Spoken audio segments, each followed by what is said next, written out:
Yeah, welcome to our guest on this video. We're really happy to have you. This is the service info session. Um, I'm from Catholic Volunteer Network. So is my colleague Cheyenne, who just spoke, and we'll introduce our co-presenters in just a moment. So welcome to the webinar. We have an hour reserved for this time. I don't know if we'll need the whole thing, but we'll try very hard to stay on time. Before we get into a couple of housekeeping tips, I just wanted to thank Megan, who's on the call, for the initial invitation to present and share a little bit with you about faith-based service and specifically long-term service programs. That's what we're going to talk about tonight. Basically, what does service look like? Who does service? What options are available to me? So whether you're watching this live or you're watching this as a recording, please know that we're happy you're tuned in. So thank you again, Megan, for this invitation. It's really special. And I also wanted to say thank you if you're a student tuning in. Thank you for being with us. If you're a campus minister, thank you also for being with us. And those two groups are groups that work very closely with the service programs within our network. So we'll explain a little more, but just to start off, some housekeeping tips. When you enter the video call, your microphone is turned off. You'll be able to turn that back on if you'd like to ask a question a little bit later on in the webinar. We also invite you to use the chat function on Zoom at any point. If you have a question you'd like to type in on the chat box, you should see that on the right-hand side of your display panel, or you should be able to click the three-dot button that says More Options, and you can click the chat option. So we'll take any chat questions as you think of them. And the last housekeeping tip that I have is something Cheyenne already covered. We're recording this session so that we can show this video. We have nothing too formal, but a little bit of info to present to you. And we're hoping that by recording this session, if you want to catch it again or share it with someone else, that's great. We're certainly planning to share this video with other people who weren't able to log on tonight. So that's about it. And we will do some formal host introductions in just a moment. But first, I would like to informally invite Gena to lead us in an opening prayer. Thank you, Mike. So I just invite anybody that's on the call here today just to take a couple deep breaths, be present to the moment that we're in amidst all that's happening in the world right now with the current pandemic.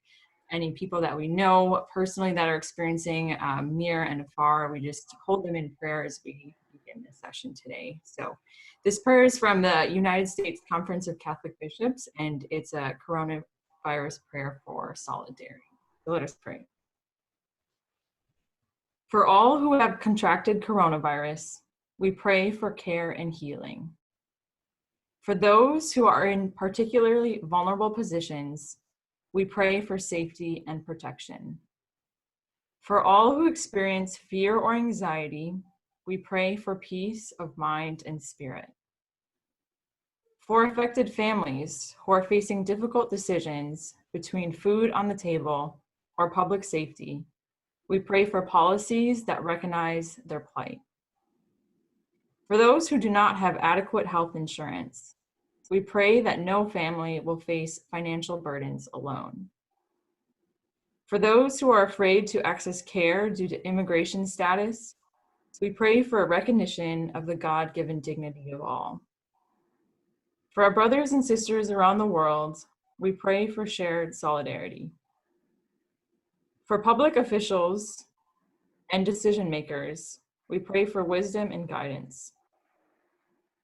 Father, during this time, may your church be a sign of hope, comfort, and love to all. Grant peace, grant comfort, grant healing. Be with us, Lord.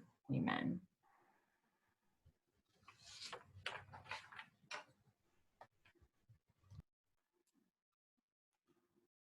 Thank you very much, Gena, for sharing that prayer with us. I would now like to allow our hosts to formally introduce themselves to you. So there's four of us on this call, and we'll take some turns having conversations and sharing some interesting things that we hope you'll be interested in too. My name is Mike. I'm the outreach coordinator at Catholic Volunteer Network. We're based in Washington, D.C., which is where I'm calling from today. And we're a clearinghouse, network, membership organization for all kinds of different volunteer programs.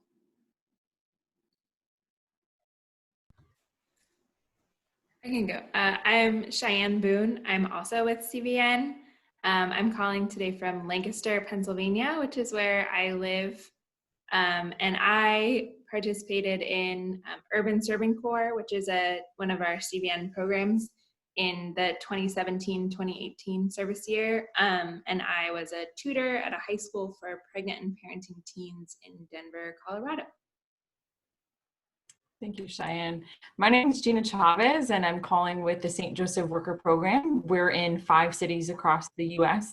I'm calling today from Orange, and I am actually an alum of the program. I did a year of service in 2015, and I was a part of a healthcare position doing more community outreach type of work. I'm Liz Hughes. It's so good to be with you all today. I'm the Executive Director of Franciscan Mission Service, where we have individuals serving both internationally in Bolivia, Jamaica, Guatemala, and domestically in Washington, D.C., and in next year, a new border site between Arizona and Mexico. Before working for Franciscan Mission Service, I was the director of the Jesuit Volunteer Corps International Program. And my own service experience a long time ago was with the Alliance for Catholic Education, where I was a teacher in Birmingham, Alabama, and then a little bit later with the Elancho Aid Foundation, teaching in Honduras. So great to be with you all. So by way of beginning, so much of what we all do is grounded in relationship. So it is common for each of our programs when we gather together to take a moment to focus on relationship and to check in with one another. So we're gonna do a little check-in called Shake It Out. And imagining on a scale of 0 to 5, taking a moment to recognize this moment in our country. Where are you? How are you coming into this very moment in light of all that's happening in our country? 0, really struggling, having a rough time, all the way up to a 5, feeling great, doing great. So we'll do a shake it out. So we shake our palms, and on the count of 3, you show a number 0 to 5, so we can kind of get a sense of where folks are in this check-in. Either if you're watching it live, or if you're watching it a recording later, please think to yourself, how am I coming into this space? All right, 1, 2, 3.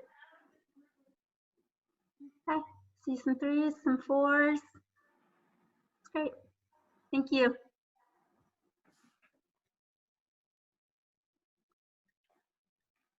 Thanks, Liz, for that opening reflection. It's always interesting to see where people are, and one thing we've experienced at Catholic Volunteer Network has been talking to not only our volunteer programs, we have volunteers serving throughout the US and internationally, but also with campuses and college students who we've met during the year. So we know this is a time of huge disruption. Of course, this is why we're having this Zoom call today, really in response to that disruption. I think within our network, I can share that we have a high sense of hope. Our programs, the people that are on this call today, and the volunteers who have chosen service are people who respond and want to find ways to help. That's what our network is all about, enabling people who want to help to be able to do that. So for that reason, I personally have a lot of hope. We also recognize that this is an extremely challenging time for people. There's nothing, there's good things in everything, but there's certainly, nothing to make light of or disregard. And so we want to acknowledge that. And we also want to say that our network and the programs within our network have taken steps to help people who have been affected by this pandemic, including our programs who normally would have had application deadlines in February or March. We've seen a lot of programs extend their application deadlines. We've heard from our campus partners of students being suddenly uncertain of plans they might have been certain about earlier than a couple weeks ago. So as a network, we're responding to some of those realities, and we'll share a little bit more with you as we talk about what we're doing as a network, what we can do. I can share that on this call with you today, we're here from a place of hoping that volunteers come and join our programs in the 2020 to 2021 year, which most of our programs, it starts in August or September and goes through similar to an academic year. So for us, we're very hopeful that volunteers out there will come and join us.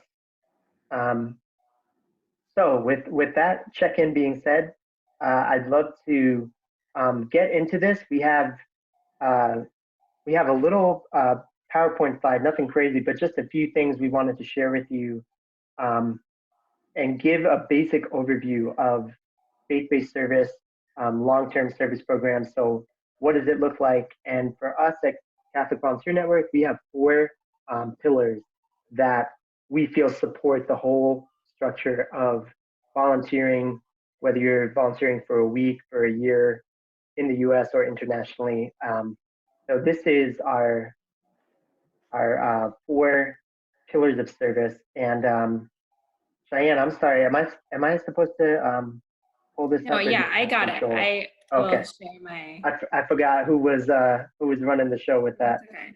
You all can see that, yes?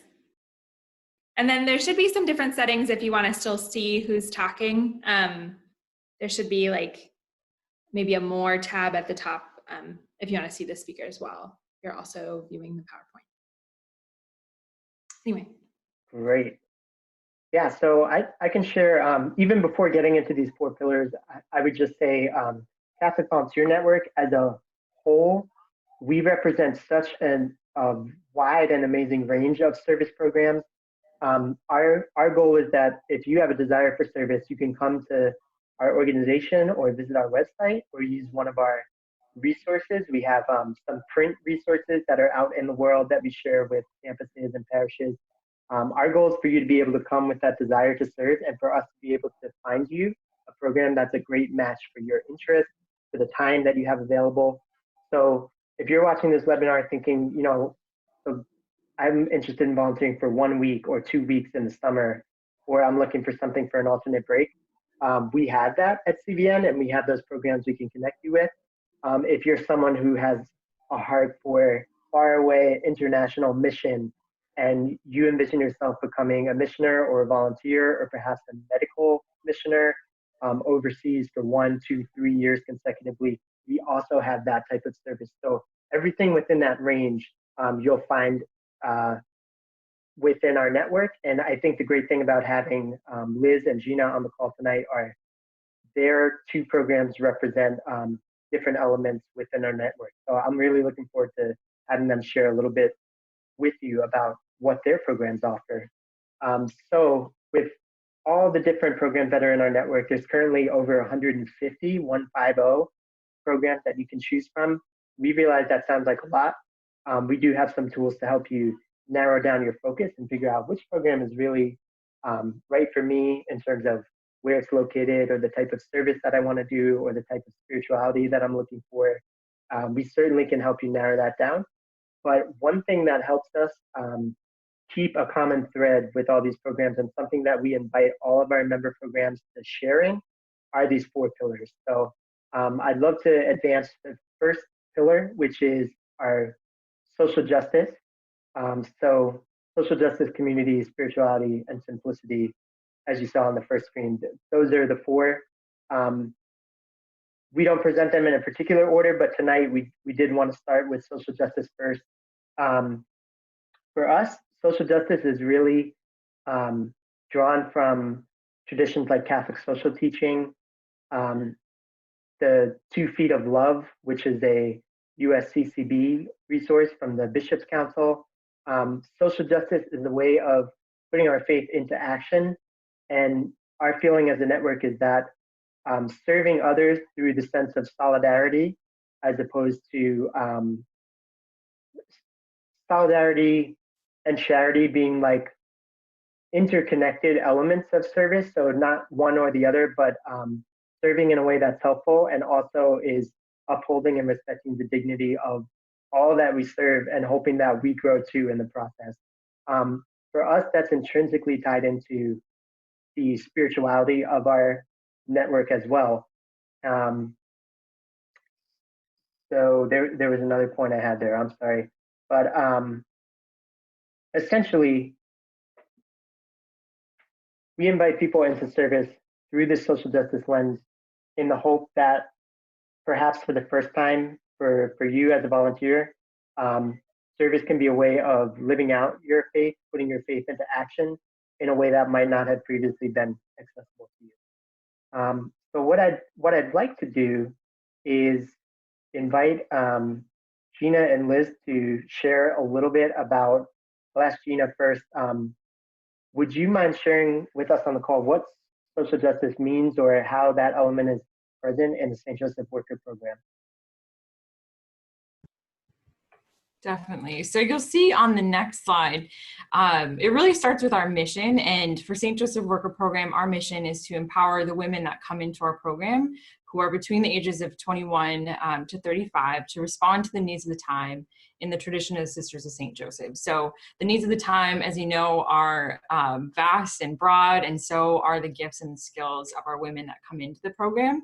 So on this slide, you'll see pictures from our different placement sites or ways our women serve throughout the year. That could be in healthcare, serving as a nurse, or in social work. It could be in the education system. It could be at a nonprofit, working with people experiencing human trafficking or domestic violence, kind of all over the board. But we try to make a good match between the women that are coming in, maybe what they went to school for in college, or maybe what they're passionate about, with what the needs are in society, with a specific focus on people who might be vulnerable or on the margins. So you'll see some photos there. And we also take a look at some of the more global issues too. I did mention human trafficking, but also poverty, homelessness. What are the root causes of those pieces as well? Some systematic takes on that too. And again, the needs in all of our 5 cities look a little bit different and aligned to with the Catholic social teaching element of serving in solidarity and focusing on the dignity of the individuals in their journey as well. From the international perspective, the heart of social justice is very similar. Some of the language we would use at Franciscan Mission Service is the ministry of presence, being present with the local community, entering into relationship with them, respecting the wisdom of the local people. So let me tell you a quick story that illustrates what social justice looks like for one of our missioners in Cochabamba, Bolivia. So Allison's a young woman who missioned with FMS. She's from Nebraska, and she worked in rural healthcare. So one morning, she wakes up early and goes to a local pediatric hospital. She arrives there at 5 a.m., and when she gets there, there's already 50 people in line. So Allison's not in line for herself, but she's waiting in line on behalf of a severely malnourished child who is coming with her mother from the Bolivian countryside to the hospital in Cochabamba, because that's how the appointments work. You go and you wait in line. So Allison waits with her Bolivian neighbors, and after a few hours of waiting, hospital officials come outside and tell everybody in line, "We're sorry, no doctors are available today. Please come back and repeat this whole process tomorrow." So the piece for social justice and the piece of this idea of solidarity, Allison says, I stand at the patient's side. I experience the same confusion, frustration, and helplessness that they do. This chance to practice true solidarity has driven me to growth I never could have imagined and opened the doors to relationships I never could have expected. For in bearing witness, I have seen that in the darkness, no one should stand alone. So that idea of in the darkness, no one should stand alone is lived out in many different types of work in many different geographic locations.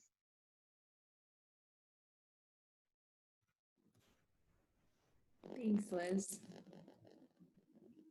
Now we're going to talk a little bit about our second pillar, which is intentional community. So that looks a little bit different for every one of our CBN programs as well. The main piece of it is that all of these programs will provide some kind of housing for volunteers. So I can speak a little bit to my experience as both an AmeriCorps volunteer. I was an AmeriCorps Vista after I served with Urban Serving Corps. And the really big difference there is that housing piece. So when I was in AmeriCorps, I had to find housing on my own. They give you a poverty level stipend that you have to figure out how to cover your rent yourself, whereas all of our CBN programs provide housing. And so not only do you not have to worry about finding housing on that small stipend, but also you get to live with other volunteers in your program. So for smaller programs, you live with everyone in the program, probably generally between 5 and 10 people. And for larger programs, they might have multiple houses in multiple cities across the country. So St. Joseph Worker is a good example of that. And I was going to say something else as well. Yeah, basically intentional community would mean probably something a little bit more. Oh, you all can't hear me very well. Is that true? You're coming through okay. There's a little bit of reverb, but I'm able to get most of it. Okay. Okay, I'll keep going then. Yeah? Okay. So intentional community, so you're living with other volunteers, you're also usually budgeting together. So that budget that you have for food and maybe some other house supplies that you need is shared. And so there's some negotiation that needs to happen around grocery shopping. And that also leads into shared meals. So generally volunteers share dinner together several nights a week, if not every night of the week. So that's a great way, especially for volunteers who are working at different sites in the community, to come back home every night and really process that day together. There's also often shared programming that happens. So sometimes that looks like taking a Friday off to go do service together. Sometimes that looks like a Monday night prayer service or Wednesday or whatever. And sometimes that looks like perhaps me sharing my spiritual practice with my community, or us learning about a social justice issue together. So there's lots of ways that living in community can sort of enrich this experience. And Gena and Liz have a little bit more for you on their specific programs and how community looks for them. Thank you, Cheyenne. So with St. Joseph Worker Program, as I mentioned, we're in 5 different cities across the country. So you'll see over on the East Coast, we're in New York City, Brentwood, Queens area. And then we're also in St. Paul, Minnesota. Down on the bottom is us in Orange, California, and then Los Angeles. And we also have an extension program through Orange in Northern California. So as you can see, these are the faces of our women this year, and anywhere between 3 to 8 women are living together in community. So it's a little bit smaller. It's a little bit, more intimate, I guess you could say. But yeah, these women, as Cheyenne mentioned, share things like meals, prayer, grocery, transportation, and really living and working together in that sense. But more beyond that too is just the stories and the experiences that they share together, living, growing with one another. Experiences, women are coming from all over the country. We also have an international option as well. So in Orange, we have some women that are from different countries as well. So just trying to learn, the gifts and talents that people's brings, the habits, the different experiences in cooking, etc. So really sharing that experience together. I also just wanted to mention that a lot of the skills in community are really transferable. So things like conflict resolution, communication, budgeting, things like that, they're all great skills that you can take on to the next community that you live with, vocation, etc. So.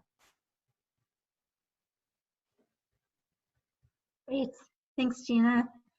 And one piece to add from Franciscan Mission Service with this idea of intentional community living is, for us, we have houses in DC, Bolivia, and Jamaica in this moment.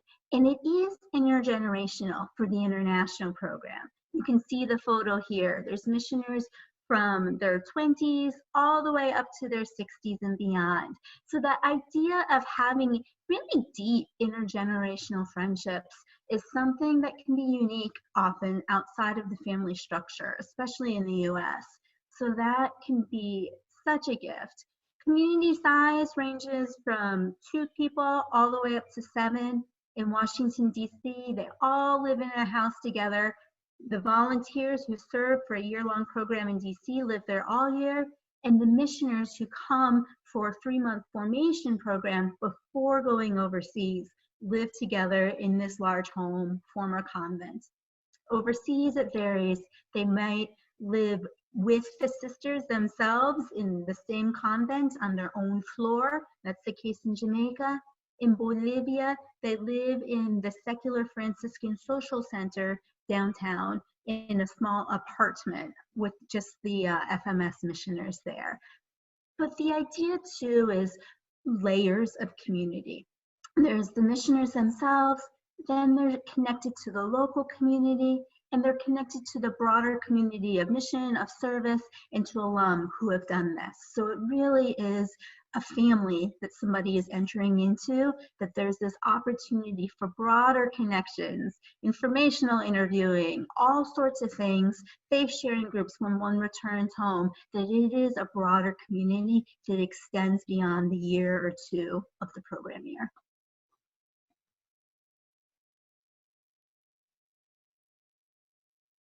Thanks so much for sharing, Gina and Liz. The third pillar that we wanted to share about is spirituality.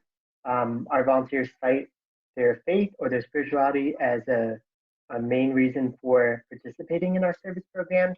This seems to me a really good place to point out to you that many of the programs within Catholic Volunteer Network are, the majority are Catholic by their faith identity. We also have programs that are Protestant programs within our network, and among the Catholic and the Protestant programs that we have, there's a wide variety of volunteers of different faith backgrounds, non-Christian faith backgrounds, and also no faith backgrounds. So our commitment to diversity and inclusion as a network is that we will help people of all or no faith backgrounds find a service site that's right for them. Most of the time, our volunteer programs, while they're faith-based themselves, they may ask if you just have an openness to prayer and meditation, and if it's a Catholic program, they may ask you if you have an openness to attending Mass in the Catholic tradition.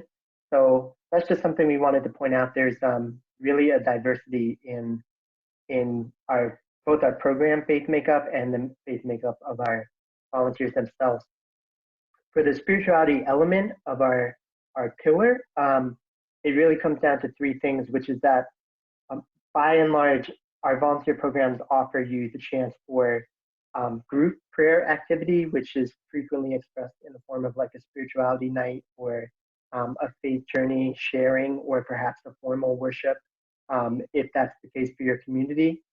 Our volunteer programs offer you, as a second resource, the chance to have formal spiritual retreats that you would be able to go on, or in some cases, one-on-one spiritual direction, if that's something you want to pursue. And then lastly, our volunteer programs, specifically within the community aspect, try to build in room for your own personal prayer and faith exploration. So these are things that are really important to our network and are really important to our volunteers as well. So I will let Gena share a little bit more, and then Liz. Thank you, Mike.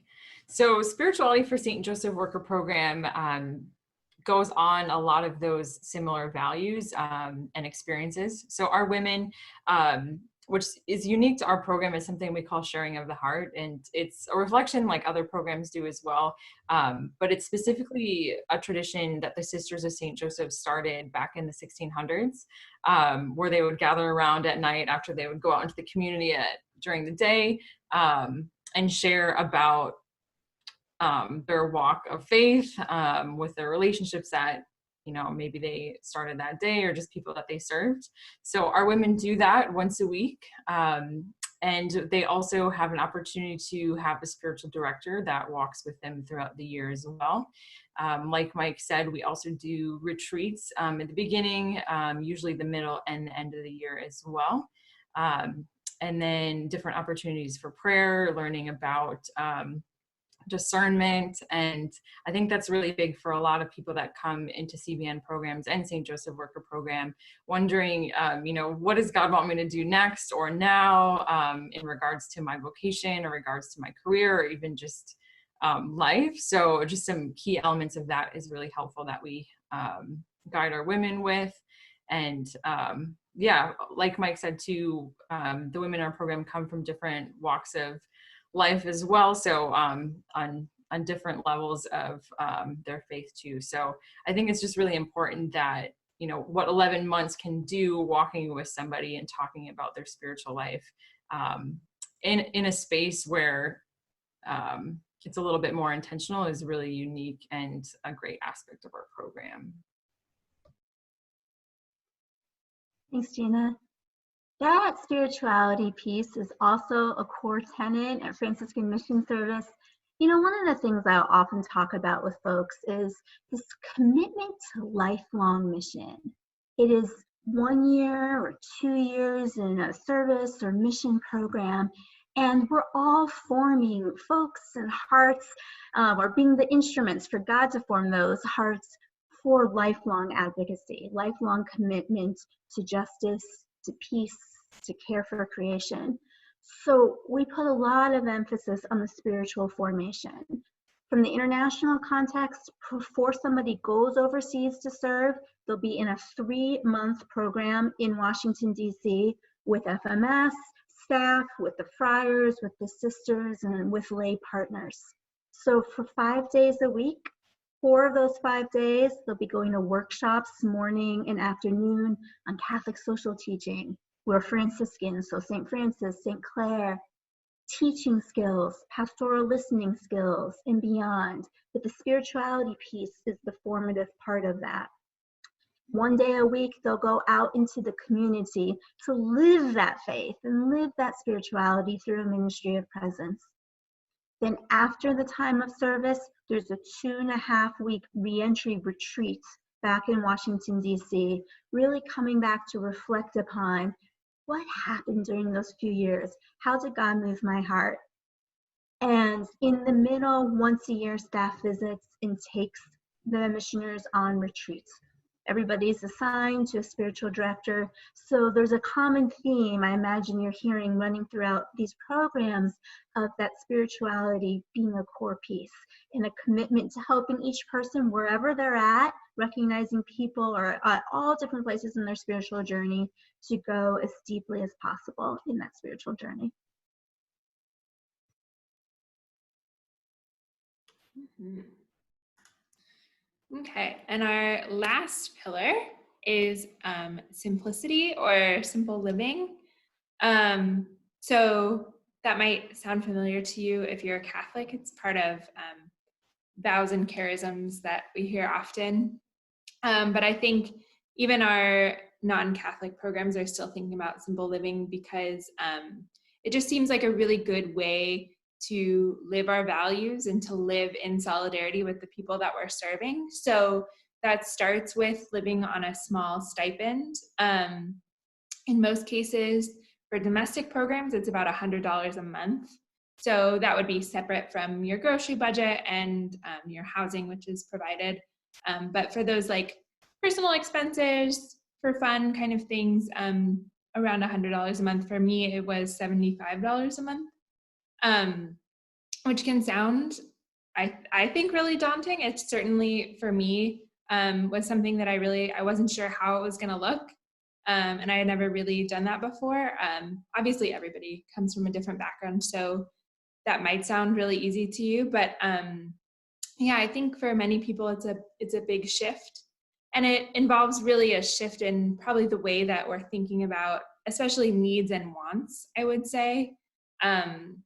Yeah, even now, I'm still really aware of what I need and what I want. And sometimes I can't afford the things that I want, or it's not worth what it would cost, either in money or in terms of maybe sacrifice or something like that. Like in this case, in this moment, I'm thinking about, if I order my groceries, what does that cost for the delivery person who still has to go to the store, right? Something like that. So I think simple living is really about, how can we really be intentional with our money, with our time, with the actions that we take to make sure that we're really aligning our actions with our values, and just, understanding kind of how to walk softly on the world. And so, that's obviously, it can be interpreted in many ways, simple living. And so Gena and Liz will both have some things to add about how their programs, especially I'm interested to know about international programs and how that might look a little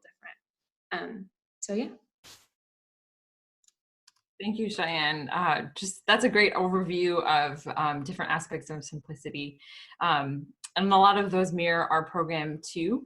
So I have some photos on this slide just to kind of show the different areas of simplicity. So we have some with the food and the more material simplicity of how can we look at what we're consuming, how we're taking care of the earth, things like that, composting, etc. But also we take a look at really prioritizing relationships over things, and just being really intentional about that. So having space to do that. And also we're trying to help the women that come into our program think about a little bit deeper what simplicity means. So maybe what are the things that I'm attached to that prevent me from being free to serve the community or the people that I live with, or from, who I might be created to be or to do. So just talking about what is attachment, detachment, things like that. So just some good photos from those pieces as well. And I think what you mentioned, Cheyenne, for the international programs, I'm also interested to learn, Liz, simplicity for that, because with our program in Orange, we have, people coming from the US, and then this year was our first year accepting international candidates. So that really helped us think deeper too, in America, how can we live more simply, or what's their experience too coming here, more materially, but yeah, so just simplicity on a lot of different layers to think more about during a service year. I hear some common threads from what has been described as a domestic program experience to the reality of the international program experience. And that is a commitment to simplicity because of the prioritization of relationship and putting relationship first, and not wanting anything to be separate or any attachments to hinder that relationship. Another level that I encourage folks to think about is simplicity of time and pace of life and what that means. Many of our program participants are coming from really full, busy, hectic college lives, and then coming to the international context, it really varies. There are some sites and places where folks feel busier and more full than they had previously. And there are other places where the pace of life is much, much slower, and the intentionality is much different than what they were anticipating and could have expected.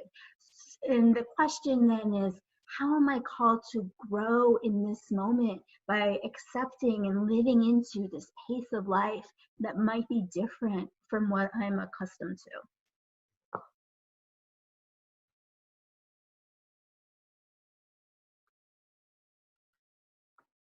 Thank you so much, Gena and Liz and Cheyenne, for going over some of the specifics of the 4 pillars. Yeah, that was wonderful. And we have a slide up that leads me to ask Gena, but also Liz, before we get too far from the 4 pillars that keep all the programs together, social justice, community, spirituality, and simplicity, are there any other specific elements, characteristics, charisms about both of your programs that you would like to share more about? And I'll let Gena respond to that first. Yeah, thanks, Mike. So another pillar that we have in St. Joseph Worker Program is leadership.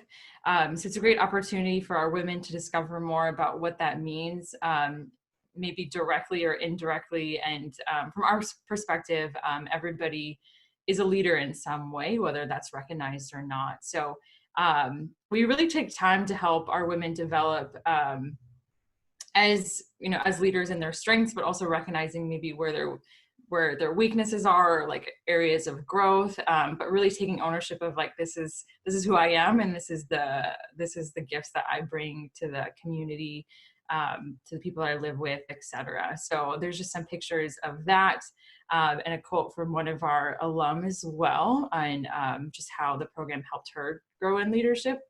At our placement sites, we also offer a mentor to walk with our women as well.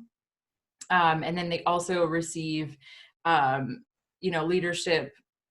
We have enrichment nights where people might come in and talk about what that means, whether that's like a CEO of one of our hospitals or a sister of St. Joseph. That's really unique to our program too. And getting to hear the stories of so many of our sisters who opened these hospitals, started schools, did a lot of the groundwork for where they're serving now has been a really cool opportunity too.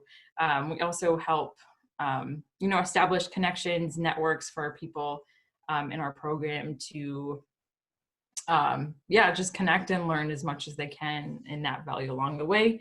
We also do things like the Strengths Finder, Enneagram, things like that. Great. Thanks, Gena. One of the pieces for Franciscan Mission Service is our Franciscan identity. We recognize that the Catholic Church's history of mission is challenging and flawed, and we are really intentional about internationally going where local Franciscan partners, whether friars or sisters, invite us, so that we're working in partnership with local individuals. And so that's one way the Franciscan charism is manifested, and it's manifested in tons of other ways too. The formation program, 3 months for the missioners before they go overseas, or the DC Service Corps volunteers, they have weekly professional and spiritual development sessions. And then the second piece would be this commitment to lifelong mission that I touched on earlier. We're committed to an annual retreats for alumni. We're committed to gatherings during the year for the Franciscan family to come together. One of those is the annual recommissioning mass. It's a celebration to welcome back the missioners who have just returned from overseas. They have a 2.5-week reentry retreat, and then the broader FMS family comes together to welcome them back through mass and a reception. We have an annual World Care benefit that celebrates mission, because we want to be able to continue walking with people through this lifelong commitment to justice, to growing in faith, and to working for peace. So those are the 2 pieces I'd highlight. Thanks, Thanks Liz. so much, Gena and Liz. That's fantastic, and those are 2 great examples of ways that, even though all our CVN programs are, they might have similar missions, they're, so a couple of elements you've just heard about, like leadership and solidarity and community, and with the Franciscan Mission Service element of family. Each program that you'll find offers something slightly different, and that's really why we not only encourage you to choose the right volunteer program, but to walk with someone in your life or one of us to discern the right program for you. Everything that we help prepare future volunteers for, we do consider it as a process of discernment, and for our volunteer programs too, really a process of mutual discernment. So yeah, that's great. And what Liz just left us off with is a great place to transition into just briefly, we wanted to share about other values and opportunities that come from doing a full-time service program. So it's such a cliche and a aphorism, is not the right word, but that like a good deed is its own reward, or work well done is its own reward. And that's, of course, that is the case for volunteer service. And you know, we hope that if you engage in service, you'll learn about your strengths, feel that you are proceeding on your faith journey, and of course, all those inner transformations. But because you're dedicating a time of your life, there are also some practical, tangible benefits that frequently are provided to you and the other volunteers that you serve with. So we just wanted to list a few here. I won't spend too much time on this, but this will give you an example of some of the benefits of service. So many of our programs offer you health insurance while you're serving with them. The program staff will work with you, especially if you've just finished undergraduate, to help defer your student loans for the time that you're involved in service. Many, but not all of our programs have their own independent AmeriCorps status. So while you might be a volunteer with that program, you could also be eligible for AmeriCorps education awards and grants at the time that you're done with your service commitment. At Catholic Volunteer Network, we keep track of graduate school resources, scholarships, fellowships, and tuition reductions that are available to you as a former volunteer. All the individual programs plus CVN will offer you access to a couple of different alumni networks. So people that have walked the same path as you have as a volunteer understand the uniqueness of the journey and may potentially be able to loop you into some cool, whether it's personal life, social networking groups, or perhaps professional networking if you're pursuing a career in the field of healthcare or social justice advocacy. The last thing that we wanted to highlight, programs offering no-course master's degrees in teaching or theology. So there are a few programs in our network where you would be serving as a volunteer during the year, and either while you were serving or after you served, you would have access to graduate school level coursework at no tuition or living costs, and be able to earn a degree while you're a volunteer. We also just got a question in from one of our listeners. Do any programs offer no-cost master's degrees in school counseling? That's a great question. My inclination with 150 programs in our network, I always personally lose track of which programs offer which. My inclination is to say that I believe we do have programs in our network offering a school counseling education path to you at no cost.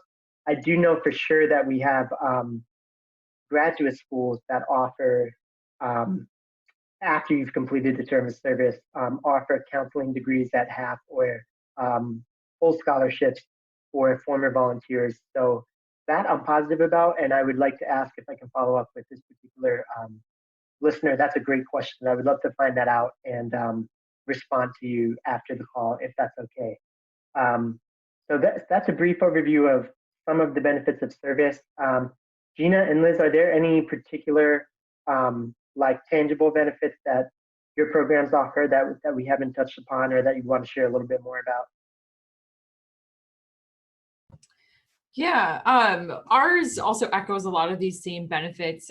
We do offer AmeriCorps awards when women qualify for those too. So that could be a few $1,000s to go towards student loans, just doing some paperwork on the service that you're doing throughout the year. And also, we mentioned kind of the benefits of expenses that are paid for. In St. Joseph Worker Program, you don't have to fundraise or anything like that.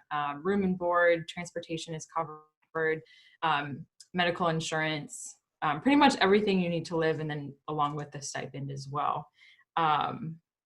Yeah, I think we might talk about this in a little bit, but I did want to highlight too, just something that's big about our program is the charism of the Sisters of St. Joseph. So we talk a lot about how women that come through our program then take that wherever they go. So the charism of unity and reconciliation, and to be able to serve the dear neighbor without distinction is pretty unique to our program. And I guess one of the benefits is just to be able to journey with a lot of sisters and get to know them at an individual level too.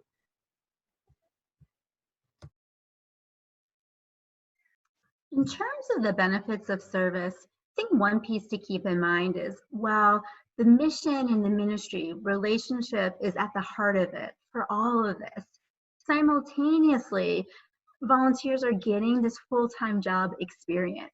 So really, and we work with our program participants to try to outline that for a resume, for a cover letter. These skill sets, both in the ministry sites, are very transferable to job experiences and job applications, as well as Gena said earlier, those community skill sets are also very transferable. From the international perspective, we do offer a $1,500 living transfer stipend to our missioners who comply with all the programmatic requirements when they're coming back, simply in recognition that it is a significant transition back to the United States.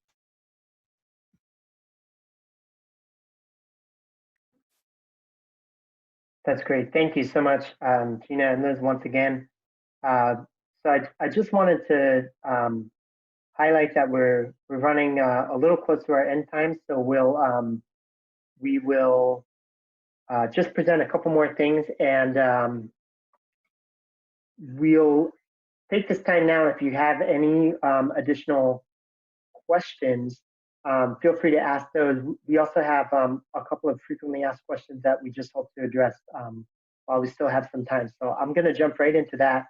The first frequently asked question for us is often, what do we do in terms of food, housing, transportation, health insurance? We touched upon that a little bit before, but how can I afford to volunteer if I don't have money? I'm worried about what I'm going to eat and what I'm going to wear. So the good news is that for the majority of our programs, these kind of costs are covered, especially food, housing, transportation.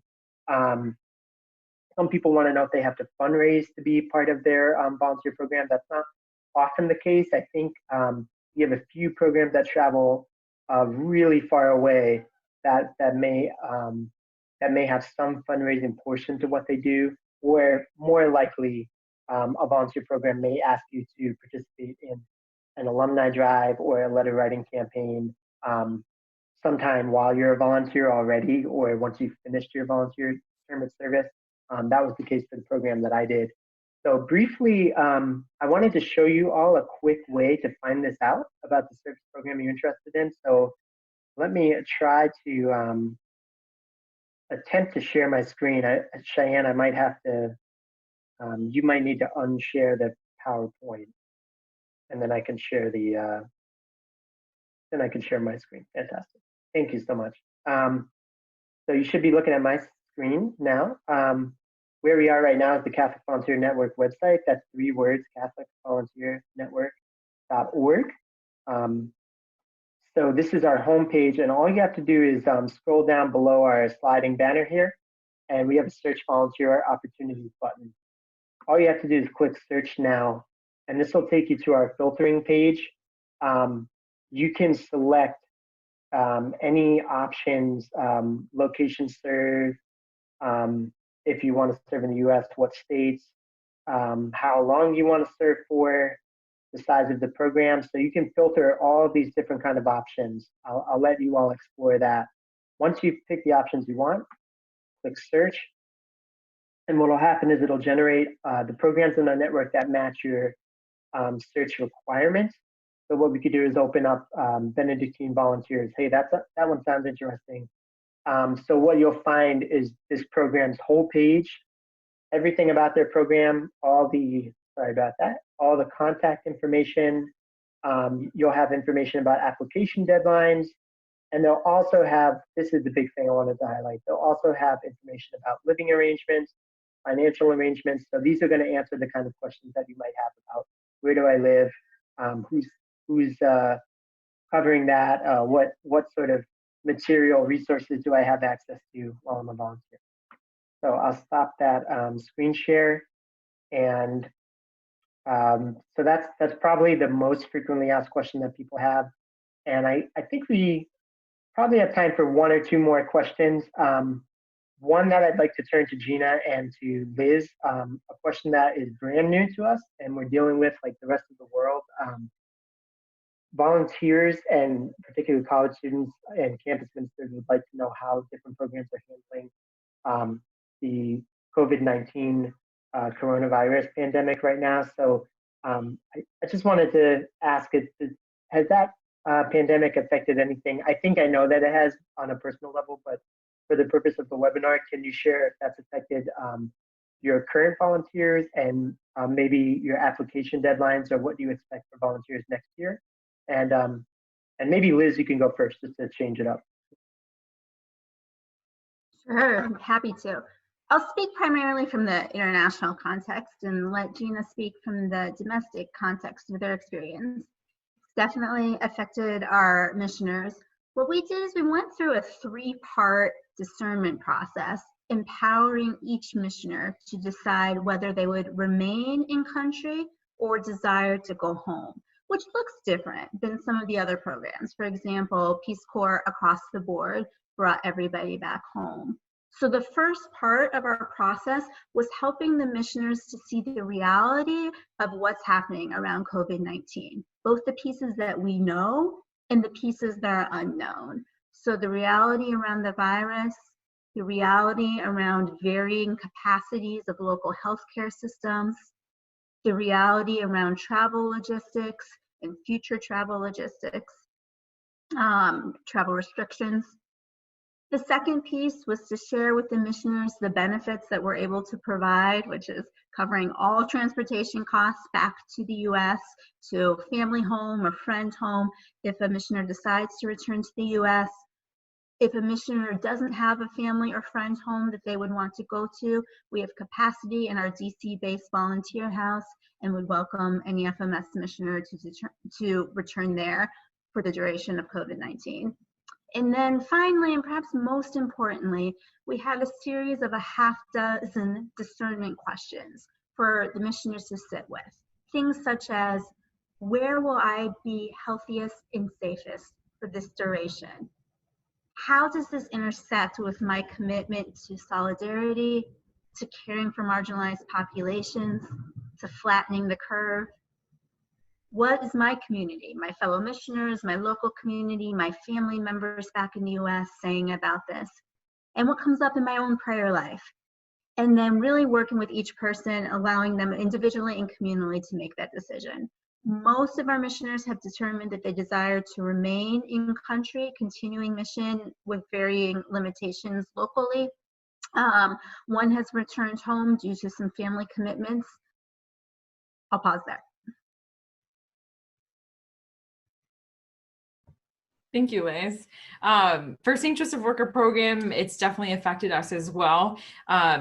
Fortunately, a lot of our women are still able to respond to the needs of their placement site, either remotely or directly, just depending on where they're working or what their if they're essential employee in healthcare or something like that. But like Liz said, it's a individual discernment process and definitely a choice for our volunteers as well.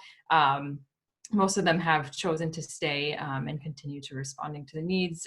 With that said, new needs have come up too. So, I know some of our workers across the country are delivering food to people that might be elderly or packing lunches for students, things like that. But yeah, definitely a little bit different time to be in. And we are still planning, as of now, everything changes by the day, to have a 2020, 2021 program next year, and we're still accepting applicants and extended our deadline until all of our positions are full. Thank you so much. We have one question that I wonder if we can do a short answer to. So maybe in a sentence or two, Gena, Liz, and maybe Cheyenne, if you want to risk the microphone. What a frequently asked question would be, okay, so I'm thinking about doing service. What would your advice be for helping me talk to my parents about volunteering if they don't understand that I want to move across the country or across the globe?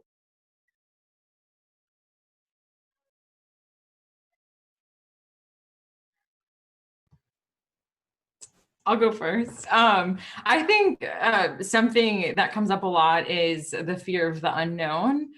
So I would just encourage applicants to just ask any questions maybe that their parents are having or finding out those details. We're really open to, journeying with those questions too. And I know we've had in the past, we had a parent fly with their daughter, I guess, to the program and helped her move in, things like that. And we've had conversation, if a parent wanted to call us on that too. But I think it's just answering those questions that might seem a little bit more scary, or just the unknown of, financial obligations, things like that.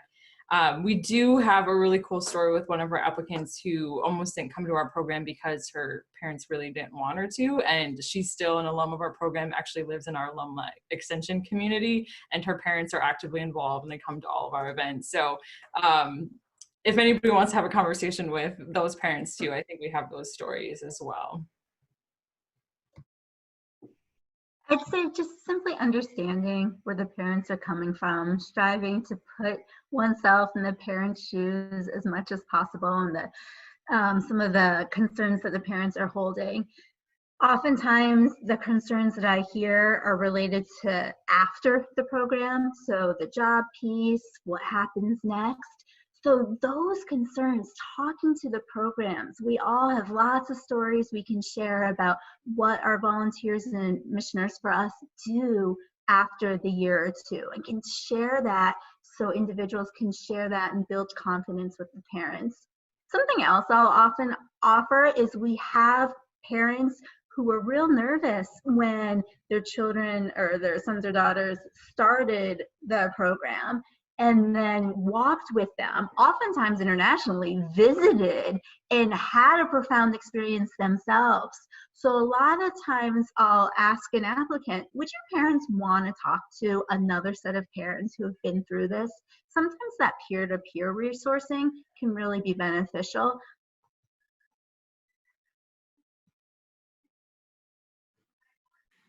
Yeah, I don't really have too much to add to that. I was just going to say, parents really love the professional development stuff. I think they can worry about sort of a gap year or time off.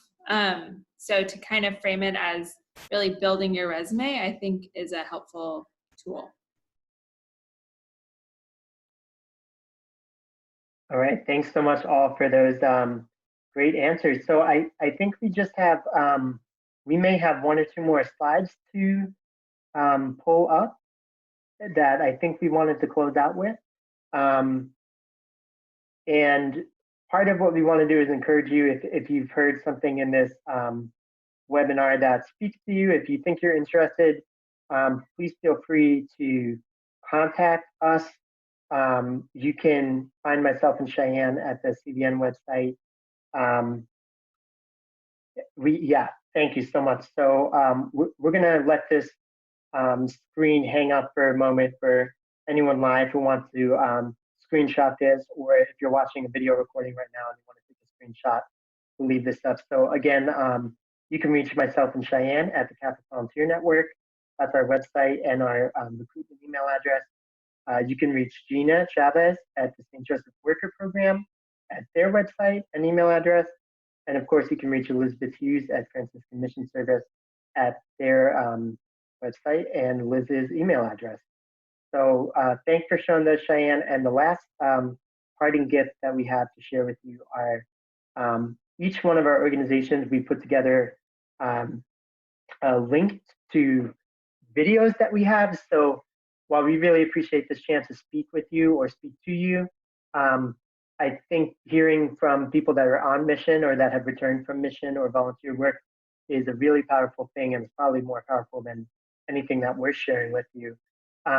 So these are 3 more links that we'll leave up on screen for a moment if you want to take the opportunity to screenshot this and write it down later.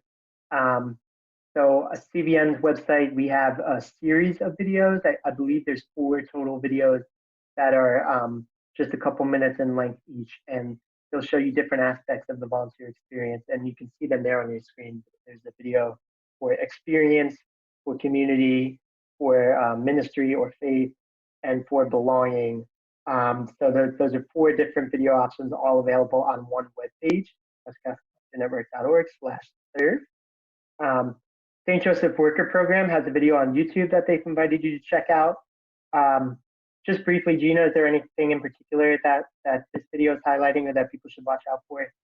Yeah, so I actually put 2 links on there. The first one, for St. Joseph Worker Program in Orange, we have a link to our media. So it's videos and it's also blogs and just different experiences that our volunteers have written on. And then if you search St. Joseph Worker Program on YouTube, we have a lot of different stories from our volunteers around the country too. Thank you so much. And I would love to ask just a similar question to Liz. Is there, this looks like a link to the YouTube channel. So are people looking for anything particular on your channel? There's several things, Mike. There's several different videos with the voices of the missioners. I love sharing with you all, and I want you to hear directly from the missioners. There's the videos, and then there's also a blog where there's probably 2 or 3 different blogs every week from the missioners and from the volunteers that you can find on our website, franciscanmissionservice.org. That's excellent. Hey, did we make it through all the slides, Cheyenne? Is there anything else that we needed to show? I feel like we got it, right? Yeah. Okay, we got it. So, formally, I'm going to step out of the way and let everyone say a word of parting to you. But again, from Mike at Catholic Volunteer Network, thanks so much for tuning in.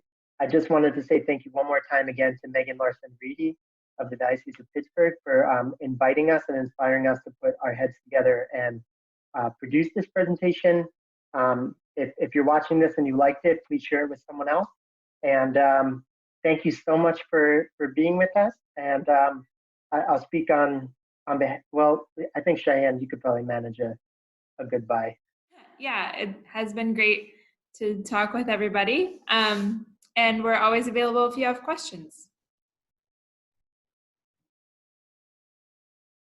Thank you all. Great being with you. And know that we're lifting you up. We're praying for you as you're going through this discernment process.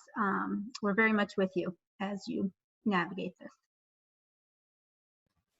Yes, this is Gena. I also wanted to say thank you for being part of this. I did have a parting quote at the end of our presentation from St. Francis, if we want to end with that. So after trying to search for the perfect quote, this is what I have. So remember that when you leave this earth, you can take nothing that you have received, but only what you have given. A full heart enriched with honest service, love, sacrifice, and courage.